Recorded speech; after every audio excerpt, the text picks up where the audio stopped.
So here you are in a new pod of Commander. You've never played against these people before, and you're sitting down and you want to play a game that is casual, but you kind of want to, play some powerful stuff, and you want to go for a win, and you want to play to win. So you ask the person to your left, what are you going to play? And they say, oh, I'm going to play this Jetmir deck, and it's about a 6. And you tell yourself, okay.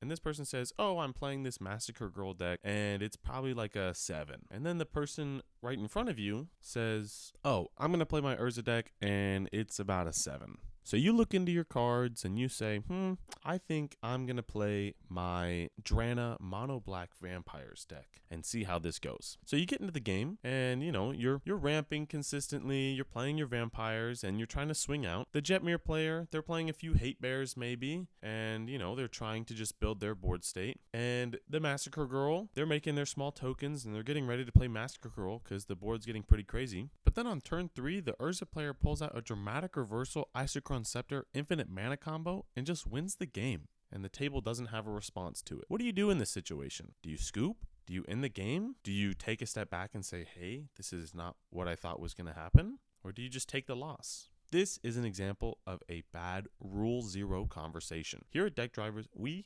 hate Rule 0. Now, hate's a strong word. I understand that. But for me, Rule 0 has always just been a very egregious way of saying, oh, here's a generic statement about the deck I want to play, and I'm going to play it no matter what you say. Then you get into a pod and a situation like this happens, and no one comes out having a good time except for maybe the player that wins. But even then, sometimes they don't. I have never liked Rule 0 conversations, as it has almost always ended with me not enjoying the game that I'm playing. So in this video, we're going to be talking about what Rule 0 is, why it kind of stinks, and how I approach the conversation. So what is Rule 0? Basically, Rule 0 is where you sit down and you try to convey what the deck you want to play is going to do, how well it does it, and how you want to go about playing this game. So why is Rule 0 so hard to play? Well, it's hard to explain a lot of game plans or strategies. Are you a aggro deck? Are you a mid-range deck? A control deck? Are you a combo deck? Are you just trying to get out a bunch of artifacts and storm off? Are you trying to play Spellslinger? What is your strategy and how are you supposed to win the game? You also got to realize that players' goals are different. When sitting down with a new pod, it could be really hard to say, do you try to go for the win? Are you trying to win as fast as possible and present a winning board state? How fast are you going to be doing this? In 5 turns, will you be able to present a win attempt? Or is it turn 10 that you're still ramping up to try to get to something? And secondly, how mean/controlling are you? Do you run a lot of removal? Do you not run a lot of removal? Are you all gas and no breaks? What are you trying to accomplish when playing this game? It's an important question. And lastly, the rating system. I do not like when somebody says, my deck's a 6. My deck's a 7. What does this mean? This arbitrary number means absolutely nothing.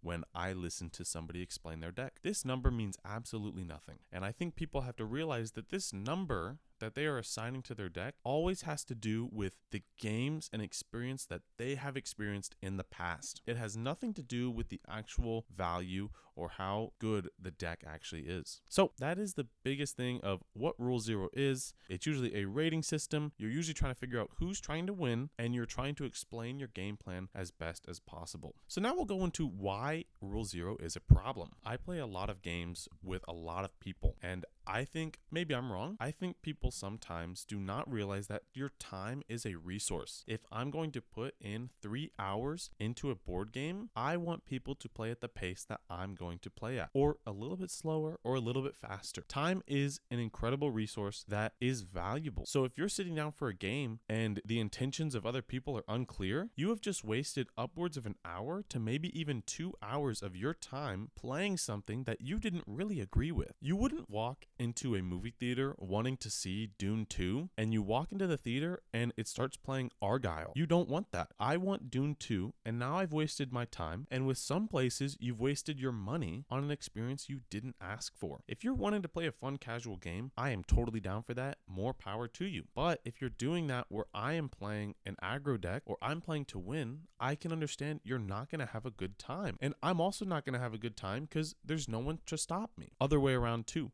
If you're playing a crazy control deck or a combo deck and I'm playing something that's basically pre-con level, I'm not going to have a good time because you will be able to control the entire game and I will not be able to play or have fun at all. So Rule 0 can really be a problem if the intentions of other players are not properly stated. And in most cases, they are not. A 7 is not a 7 to the same two people. A 7 is not a 7 to different people. A 7 to one person is a 4 to another. And a 4 to one person is a 10 to another. This is why Rule 0 is extremely flawed. Also, you need to be able to respect other people's wants, but also stand up for your own wants and be willing to walk away. There are times where in the middle of a game, or even at the start of the game, you realize, hey, the deck you're playing is way too strong for me. Or, hey, I don't think this is fair. Maybe we should restart this pod. You need to be able to speak up and say those things. There was a time recently where I actually had to do this. We all kind of went into the game of like, hey, we're going to play like a lower powered deck. We're just going to have some fun. We're at like pre-con level. And somebody in the pod decided to pull out a very powerful deck that does a lot of spell slinger stuff. It does a lot of storm stuff. And they just get a really crazy board super duper fast. It was about turn 5 where I realized that this was happening and my mood changed completely. I was totally down to have a casual game of just playing Commander and just doing the thing. I like doing that from time to time. I prefer to play to win, but if we're all in agreement that we're going to play lower power and we're just going to have fun playing Commander and talk the whole time and have a blast, I am totally down for that. However, in this situation, the other person decided to play a deck that was obviously way stronger than the rest of the table. This is where the fun dies. We all thought we were in agreement. But then as soon as we actually start the game, we realize we're all on different pages. And this person obviously either purposely miscommunicated or could not understand the communication that we were trying to go for. And in this case, 3 players left pretty upset and 1 player left feeling kind of cruddy. So no one wins in situations like this. So now that we've talked about what the Rule 0 conversation is, why it's a difficult conversation to have, now let's go into how I navigate the Rule 0 conversation. I try to communicate too much, if anything. I think it's 100% better to over-communicate than to under-communicate when it comes to Rule 0 because I do not want to waste my time. I only have a limited amount of time to play Magic the Gathering every single week. So when I show up, I want to be able to have every single pod and every single game that I play be at least an enjoyable experience. Of course, I want to win, but if I don't win, I at least want it to be an experience where I don't feel cheated out of an opportunity to win the game. I want to go in with the same power level and be able to win through that. I don't want to have the most powerful deck on the board, and I don't want to be playing against somebody that has a significantly big power advantage over the rest of the table.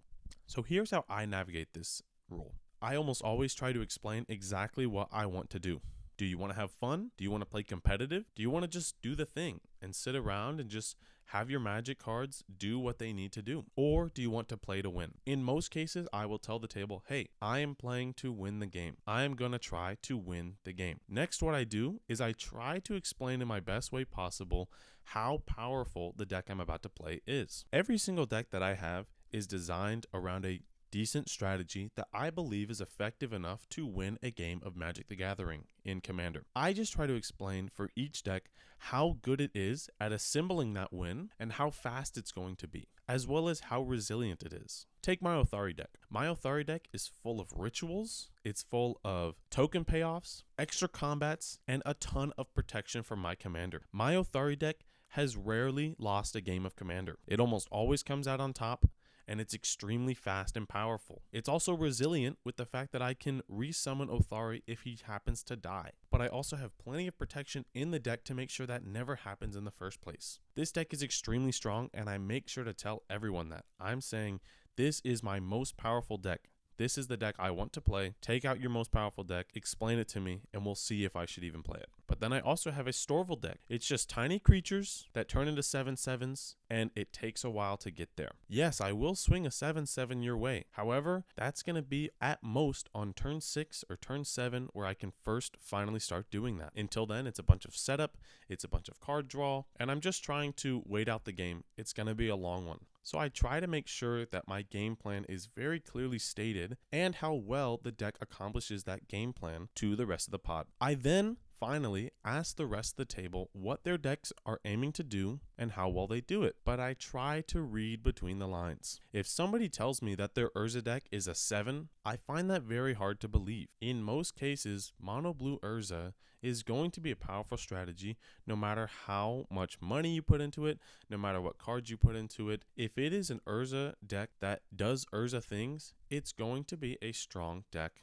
that I need to watch out for. So if somebody tells me that their Urza is a 7, I just keep that in the back of my head of like, what deck am I actually going to be able to do to you? What deck am I actually going to be able to use against this deck? Same thing with Dragon, same thing with Edgar Markov. A lot of these commanders, sometimes you just kind of know. You're like, this could be a terrible deck. It could be really poorly constructed, but it's still this commander and it's still going to kind of just do the thing because the deck is very easy to construct. So I try to read between the lines and use my own discretion personally to make sure that we're all kind of on the same playing field. And that's pretty much it. These are my opinions on Rule 0. This entire channel is basically based around no Rule 0. I don't really like it, and I always make sure to show up to the table and tell them, hey, I am here to win. I am here to go as fast as possible or try to control the board as best as possible before assembling a combo. I make sure that the table knows that I'm going to win because I like to win. And I like to win in games of Commander. And as long as the rest of the table is okay with that, then we're good. What does your Rule 0 conversation look like? Typically, I know a lot of people that they don't talk about it too much and they just kind of pick a deck and they don't care if they win or lose. They're just kind of there to have their cards do the thing. Some other people, though, hate it and they never talk about Rule 0 and they just pull out a deck and say, figure it out. But what does your Rule 0 conversation look like? Thanks everyone for watching. This has been Deck Drivers. I hope you guys all have a great day.